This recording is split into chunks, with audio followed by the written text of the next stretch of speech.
Bismillahirrahmanirrahim. Assalamualaikum warahmatullahi wabarakatuh.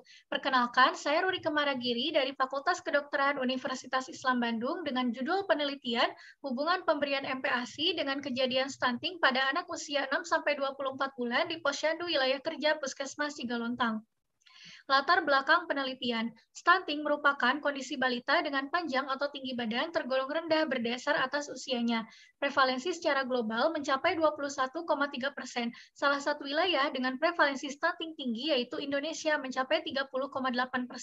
Di Indonesia, stunting merupakan masalah gigi utama atau tertinggi apabila dibanding dengan masalah gigi lainnya. Dan berdasar atas profil kesehatan Jawa Barat tahun 2019, Kabupaten Tasikmalaya menempati urutan ketiga dengan prevalensi stunting tinggi mencapai 14,9%.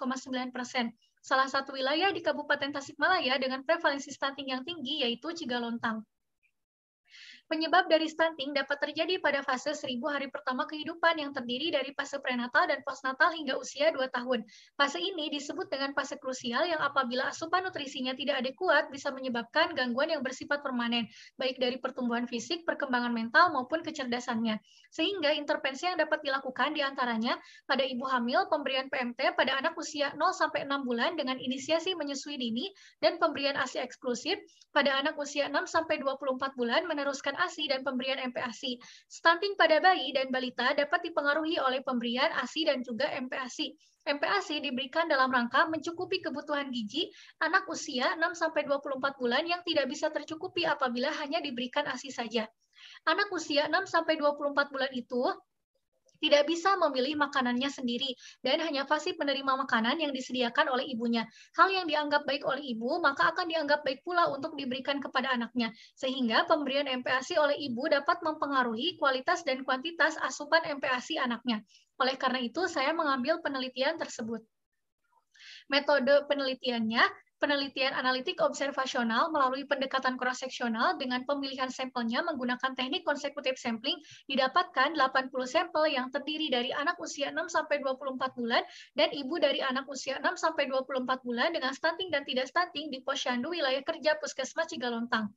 Instrumennya, pengukuran tinggi badan langsung kepada anak usia 6-24 bulan dan kuesioner mengenai pemberian MPASI kepada ibu dari anak usia 6-24 bulan. Hasil penelitiannya sebagai berikut, yaitu karakteristik ibu dan juga karakteristik anak. Karakteristik ibu dilihat dari usia ibu, pendidikan terakhir, dan pekerjaan. Karakteristik anak dilihat dari usia anak, jenis kelamin anak, urutan anak di keluarga, dan pemberian ASI eksklusifnya. Kemudian dari pemberian MPASI-nya, sebagian besar adalah kurang tepat mencapai 56 orang, dan kejadian stuntingnya dilihat dari status giginya, normal 45 orang, stunting kategori pendek 30 orang, dan stunting kategori sangat pendek 5 orang. Kemudian, hasil perhitungan uji chi-square diperoleh value-nya itu sebesar 0,796 atau lebih dari 0,05, sehingga secara statistika tidak terdapat hubungan yang signifikan antara pemberian MPASI dengan kejadian stunting pada anak usia 6-24 bulan di Posyandu Wilayah Kerja Puskesmas Cigalontang. Dari hasil tersebut, sebagian besar normal atau sebanyak 45 orang. Hal ini dipengaruhi karena pada anak tersebut dilakukan pemberian ASI eksklusif yang mana yang mendapat ASI eksklusif itu berjumlah 62 orang.